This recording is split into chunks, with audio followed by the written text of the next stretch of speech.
แล้วจะกันเลยสบายดีพี่น้องไว้ดีพี่น้องวันนี้เขามาบ้านป้ามาลาดป้าคาดว่ามันจะขึ้นแต่ขึ้นหรือวอโอ้โหมายำเพชร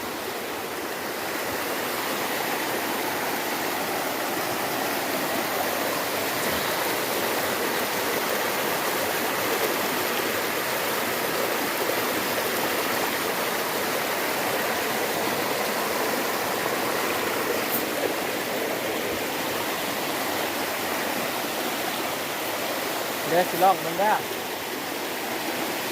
เห็นปากคุณเราลองคิดเด่นนะ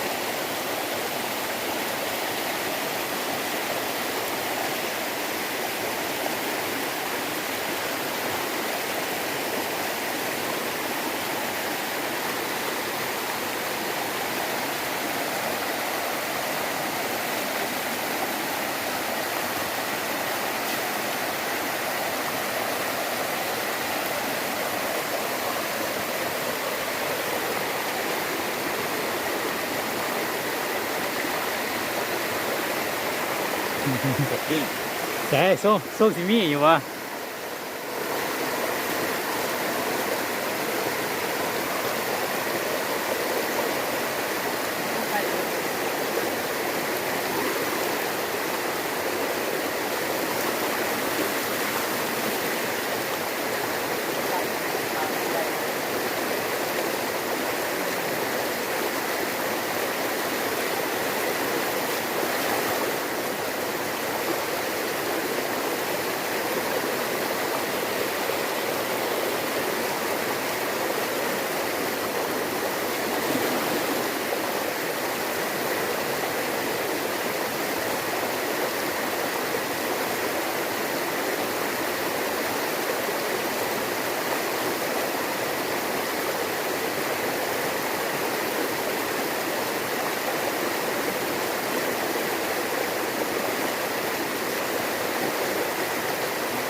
ไปมาลุมอ่ะ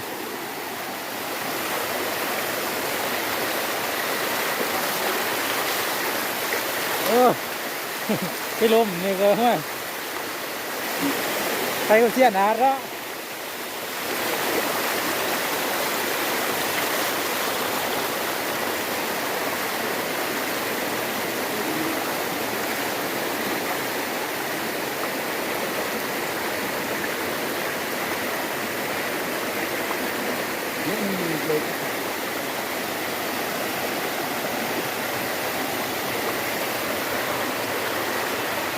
ไปต่อจุดต่อไป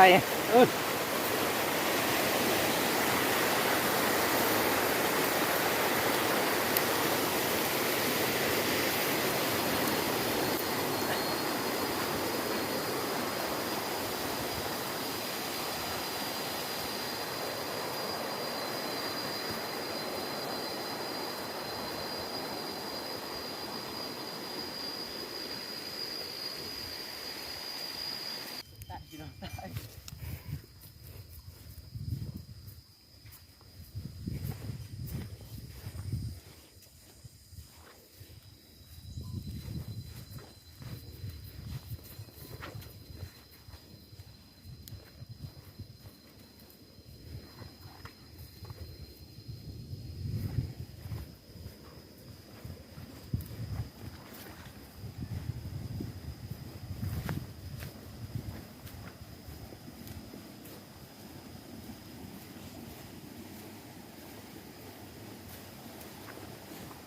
มีมองกลางที่มองน้ำไปแห้งก็ได้ ลองตื้อเบิ่งในปากมันเลย ได้สูงไปเดือนหาแล้วลองมึงเนาะ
คิด ที่จะตัวมีอ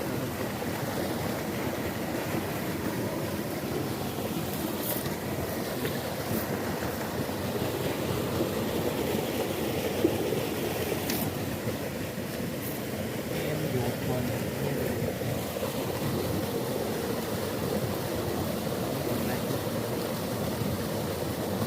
นี่ตัวทึกนี่คือว่ารุดหันรุดนี้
เพื่อปากบัวซื้อคือสิลายเนาะบัวซื้อ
เบิ่งเด้อพี่น้องแฮ่สิขาด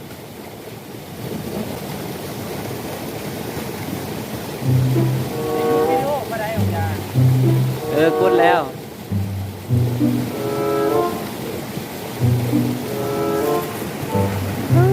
เสียน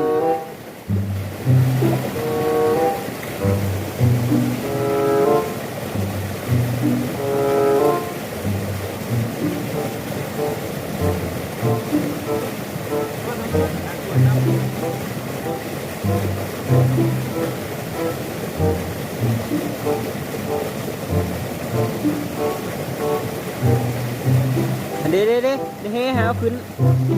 ปลาโลดไปเราจัก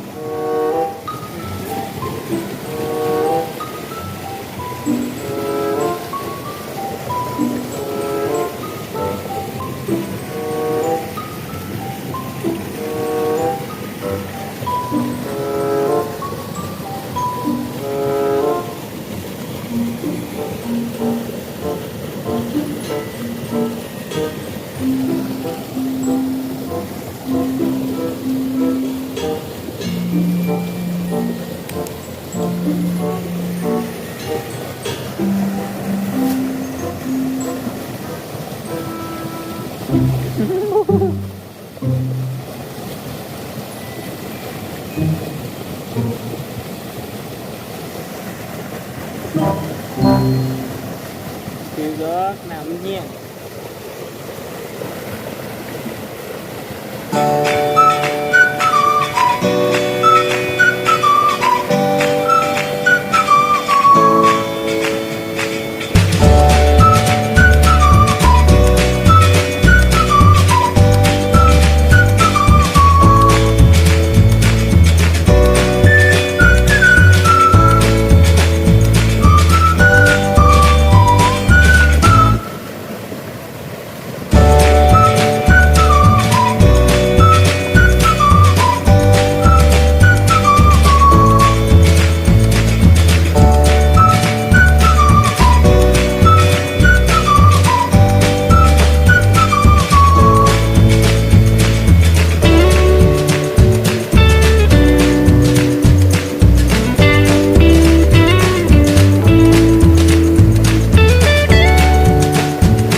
ไปขึ้นเมื่อตาก่อนจะน้อยให้จังลงมาแถวมันจะงัดจะมากั้ง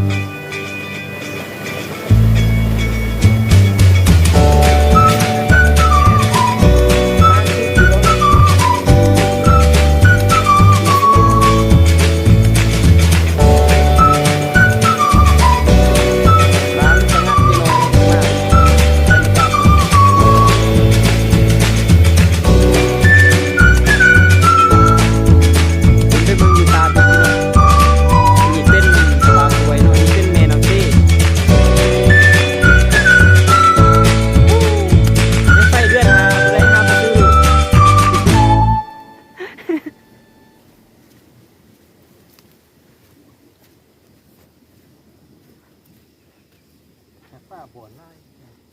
ฮะดีในปากมันล่องหมดล่องเลิกไปจักบ่ต้องตึกลึกเลยเดี๋ยวมันบ่นใช่ไหมเดี๋ยวพี่น้องเด้อสิลองตึกเบิ่งในแม่น้ำเสเด้อ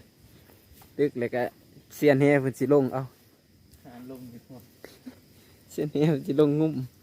ของมันเป็นเนาะฮะน้าไว้แต่ป้าไว้โบแวะอยู่ลองเบิ้งลงน้ำกัดอยู่แล้วลงน้ำกัดนั่นแหละพี่น้องกำลังโต้แย่งกันว่าไผสิลงไปเห็นสิตึกเอลงแม่น้ำเสนี่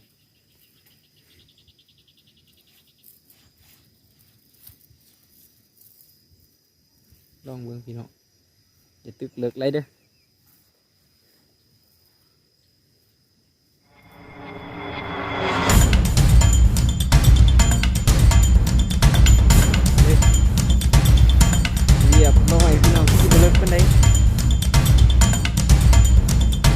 จุ่มเหล่านี้ให้คนพี่น้องเสียนน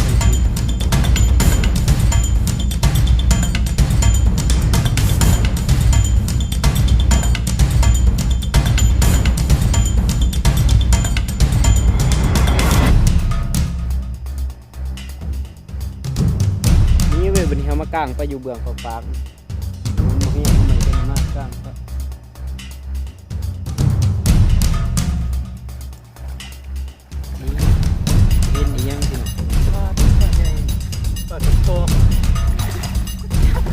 ้ายังบ่อนถึงประตูยืดยางกระซิว รายการนี้เป็นรายการใส่แหง เช่นนั้น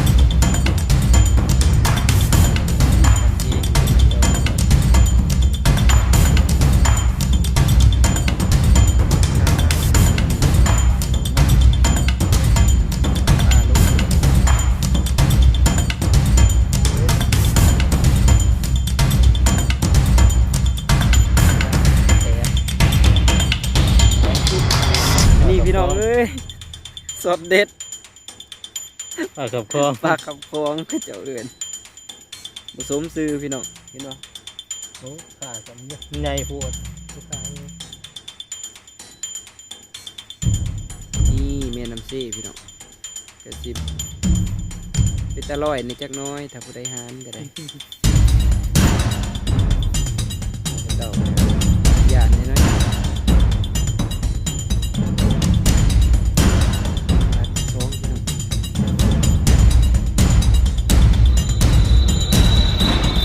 นี่เลิกเลยเลิกเลยเลิกหาเบิ่ง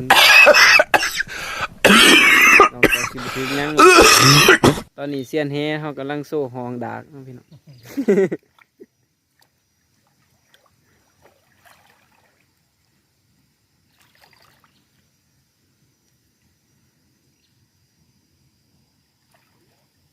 มาเบิ่งพี่น้องเอานั่งลงพี่น้องนั่งลงถือป้าสูตร จักวัดเนี่ย 2 ลายวัด7 วัด 3 ลายพี่น้องนี่ลายที่ 1อันนี้ป้าสูตรน้อยหรือว่าป้ากระสูบโตซ้ ตัวละโลแต่ป้าอีกจาก10 ปี ำอุ้ยคนงานพี่น้องเลย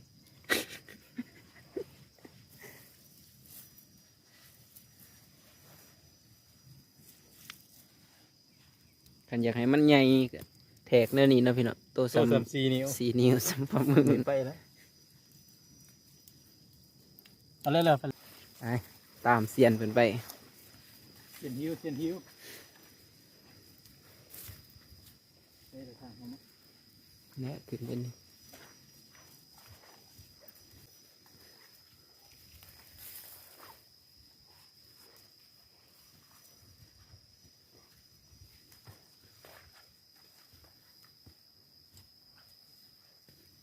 เพิ่นสิพาไปปีนโศกเด้อพี่น้องเอ้ย แม่น แมนอยู่ไปแล้วพี่น้องเซียนเพิ่นไปแล้วในนี่มันบ่มีหมองก้างไว้ก้างแล้วก็งุ่มมันแห้ง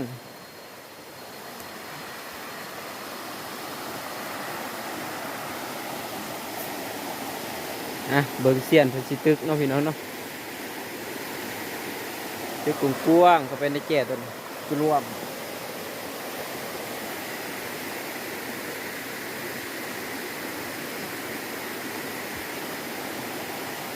คุณน้าวางน้ำเบิ้ล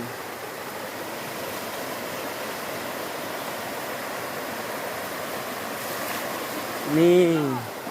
เสี้ยนพี่น้องงุ่มบะไรหาวเลย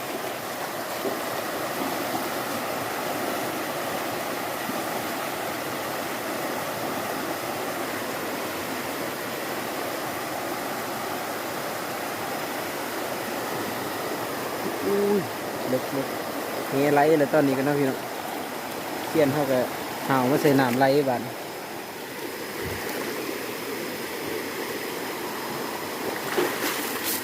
เบิ้งน้ำกันเด้อพี่น้องพี่น้องเอ้ยนี่เห็นป่ะ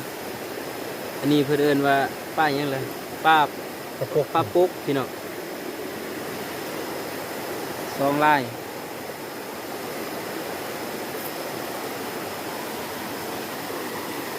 ตัวอย่างนี้เนาะ ถูกไปแลมกัน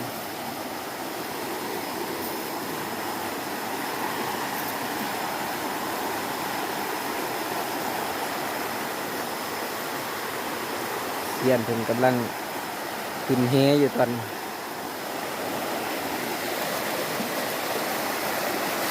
นี่พี่น้องเลยบาบเลย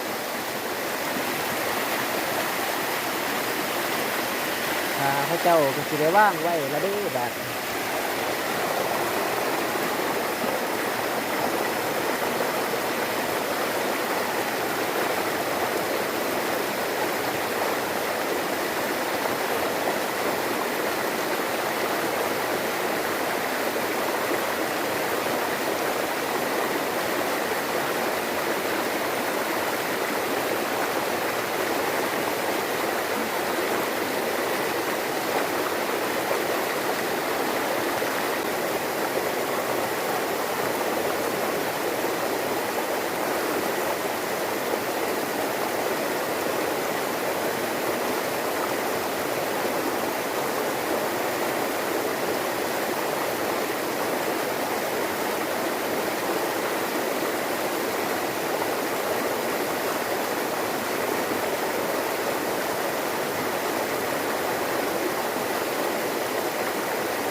นาดพอได้กินอยู่ เด้พี่น้องป้าน้อย พอได้กินอยู่ห้าแบบธรรมศาสตร์ห้าอยู่แบบบ้านนอกบ้านหน้าเนาะ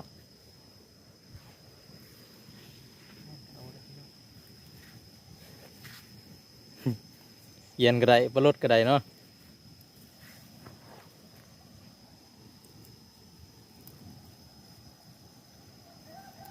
ก็ถ่ายคลิปตัวได้นี่มันยังมันได้